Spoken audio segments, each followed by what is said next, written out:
old stringer compared to the new. You see the support difference right in this area is where the knees tie in. So it's, here they basically came down and they just fastened to the bulkhead. I don't know, maybe I'm overthinking it, but considerably bigger, should stiffen this thing right up.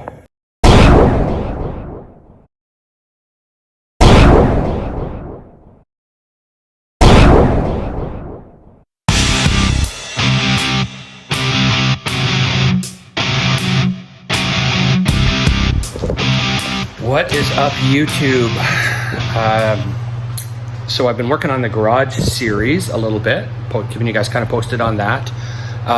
And I have a new video coming out pretty soon.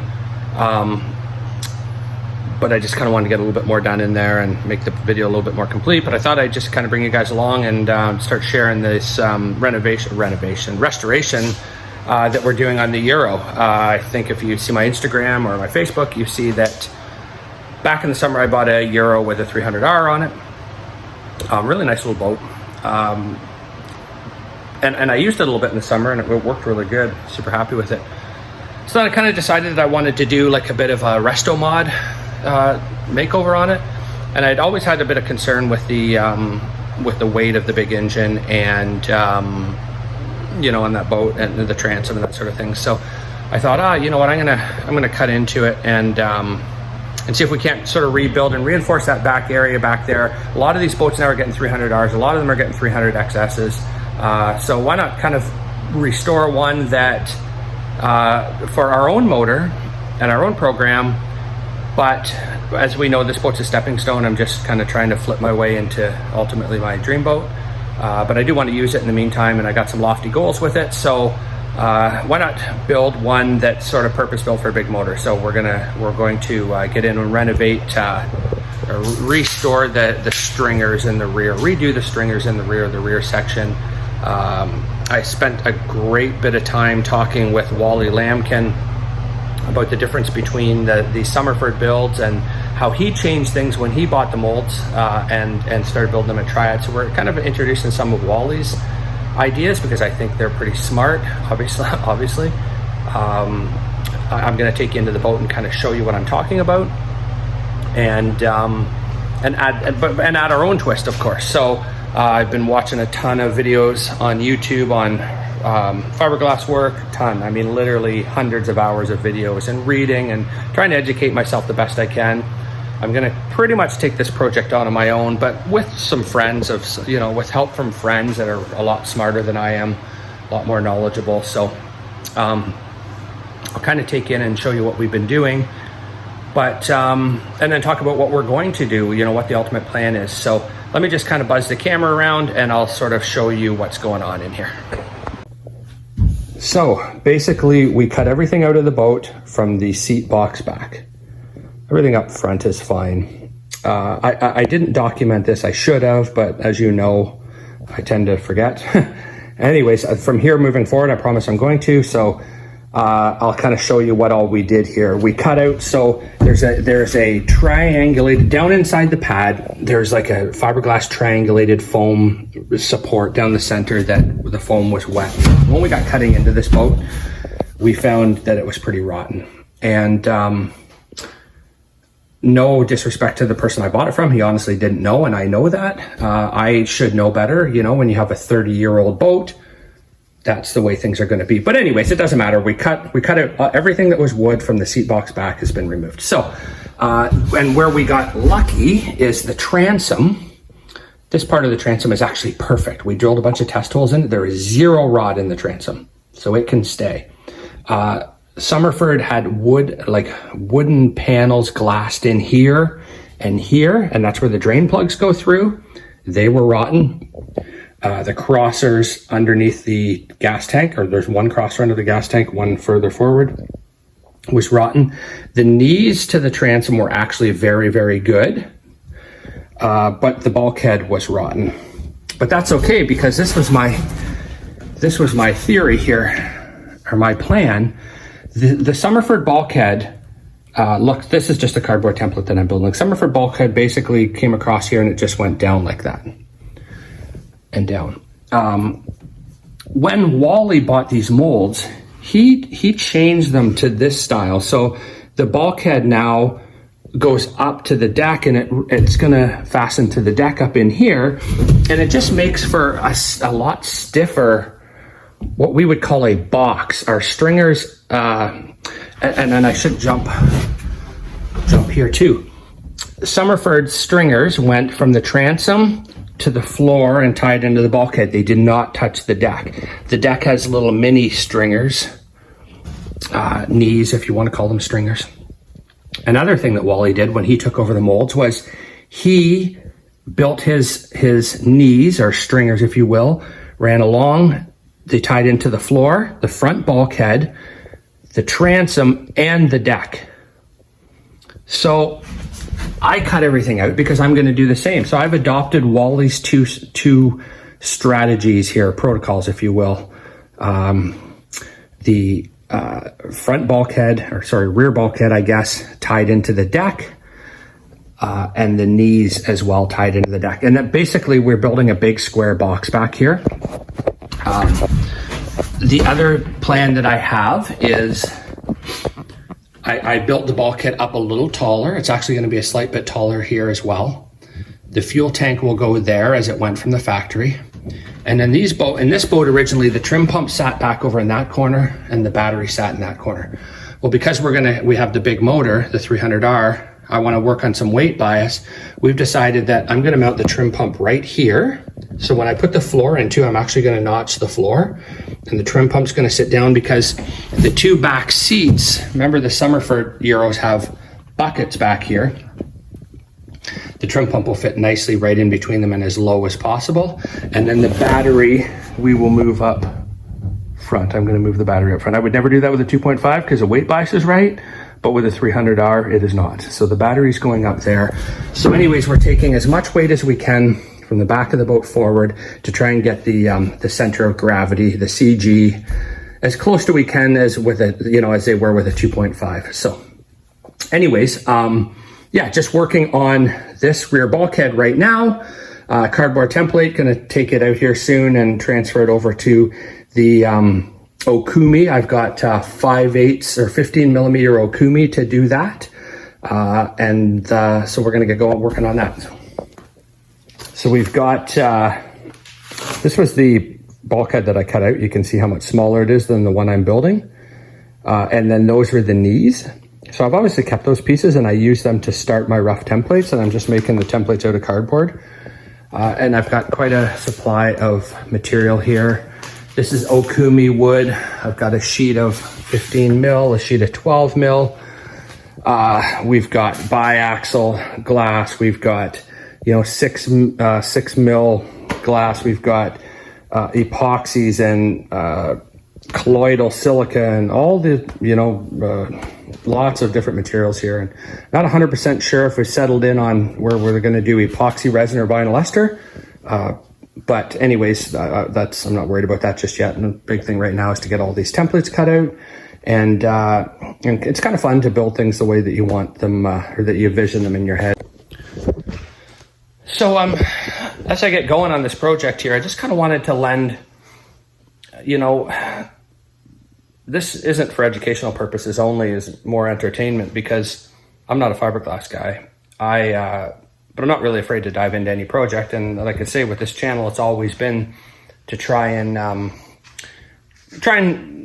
influence others that, to take on projects that they might be scared of, and show them that, you can do anything you want to with if you, ask the right questions and look around. So I'm going to kind of dive into this. I'm sure I'll get my teeth kicked in on some of my procedures or methods. I don't claim to be an expert. So again, please don't take it as educational. But by all means, if you think I'm doing something wrong or you see something that would be better, add it, bleep, bloop it, as Derek would say, down in the comments. And I'm open to listen. I've got some good people in my corner that have really helped me out with this, that are good composites guys. Wally Lampkin's been great. Rob Twyble and Mike Winstone are good guys. Chris Spaeth and I've been chatting a fair bit too. So anyways, I'm a little bit worried about the bonding process, to be honest. bonding new glass and resin to glass and resin that's 30 years old and looking for strength. So I'm a little bit nervous about that, but we're gonna dive in and see what we can do anyways. So I'll take you along and show you how we do this.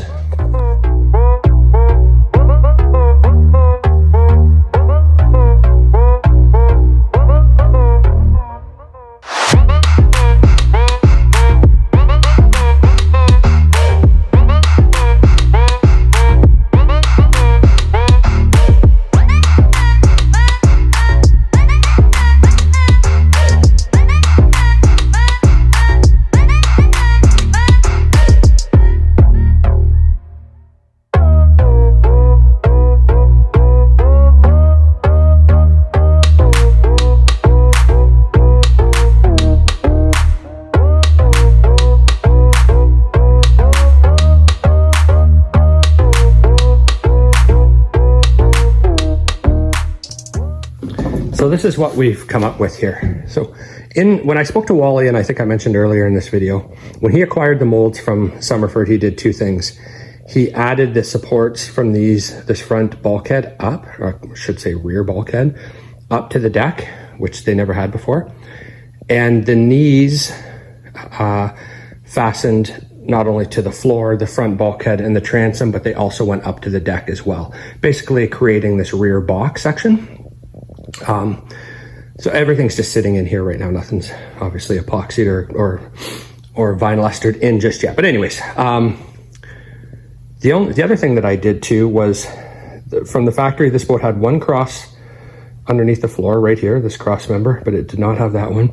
And it had one in the middle underneath the gas tank. So I've added two more for a total of four.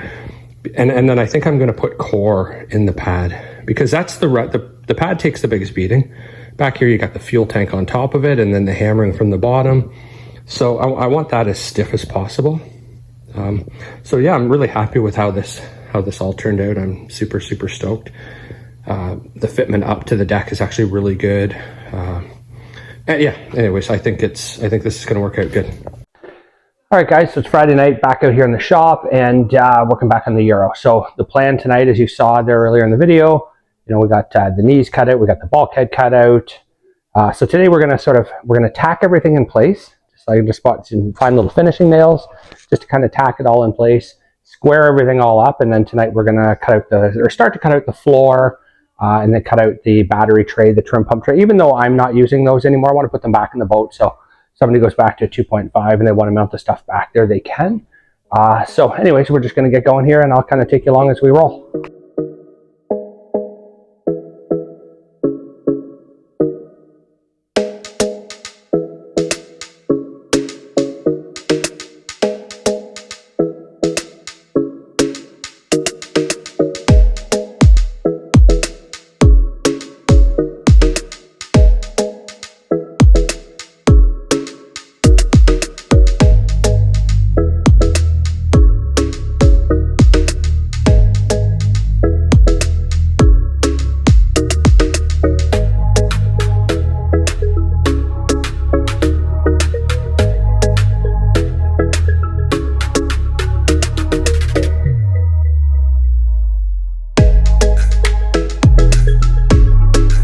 So what I'm going to do now is, because this angle is, I can only cut it to 45 with the saw, and it's steeper than that, and obviously the boat's pretty shallow, so I'm just going to take a grinder to that edge and just keep working it until it fits in right.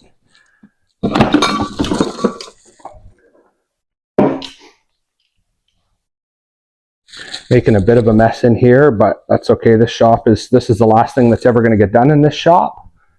It's because the new one is almost ready. So.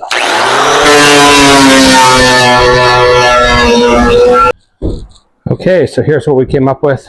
We got the floor piece in place. So I use, this is a 12 mil.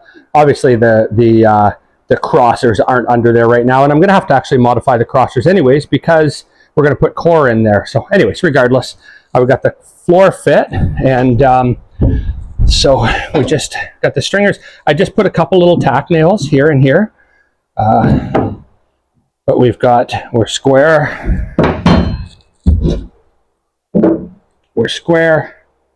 I'm no carpenter, but I'm happy with that. So we need to make a floor for in here. And then we're going to make our battery box here, or I'm sorry, a trim pump box here, battery box there. And then all the pieces are made. Then it's just, next up is prepare them and get them ready to bond in. Okay, so I think this concludes wood cutting. We got our center floor here. We got the cutout that I talked about before where I'm going to put the trim pump down in it. Remember the trim pumps, the bracket bolts, the bracket will bolt there and then the trim pump will slide off. So if I need to service it, I can slide it up, but it'll sit down nice and low. The fuel tank is a little bit lower, it's about an inch lower than what it was from the factory, just in an attempt to get everything as low as possible. And then we made, you know, the battery hold down, or I say hold down, battery pad, I guess if you will, trim pump pad. If somebody ever wants to change it back, I won't be using those, but like I say, in an attempt to keep weight forward, the CG better. So yeah, I think that concludes it. I can definitely see I've got a lot more grinding to do. I'm gonna pull this back out here and gonna get rid of all this gel back here and just gonna grind it all out. And yeah, we'll get this again, I'm at a point where I haven't really decided if we're doing epoxy or vinyl ester. I'm kind of leaning towards vinyl ester for the bonding process. So I think that concludes the woodwork side of things. I got a little bit of grinding to do, but that's not too exciting to put on camera. Now we're ready for the bonding process. And the next video is going to be pretty cool. We're adding a little twist into this. I'm going to get some help from some professional people, and I think it's going to be pretty cool. So you'll have to wait for that video. But in the meantime, be sure to like, share, subscribe, you know, add comments, you know, good, bad, or otherwise, doesn't matter to me. Feel free to lend an opinion if you think there's something that I've done wrong, or you know, just advice is great. I want to do this once and do it right, and I think it's going to make for a really nice package. So following that too, we're going to, once it's all done, as far as the structure, if you will, and re-gel coated inside and made real nice, we're going to tackle the factory gel. The factory gel is actually, it's dusty right now, so it doesn't look great, but it's actually in really good shape in this boat. So we're going to water sand and buff and bring that back, you know, new factory decals, make it look really nice. Inside, we're going to carpet it. We're going to add a carbon, one of Chip Ellis's carbon STV consoles off to the side. We're going to put new upholstery in. I think it's going to be a super cool boat. So anyways, again, thanks for following along, watch until the end. I hope you enjoy. And again, watch for more shop progress videos coming up real soon. It's so close, guys.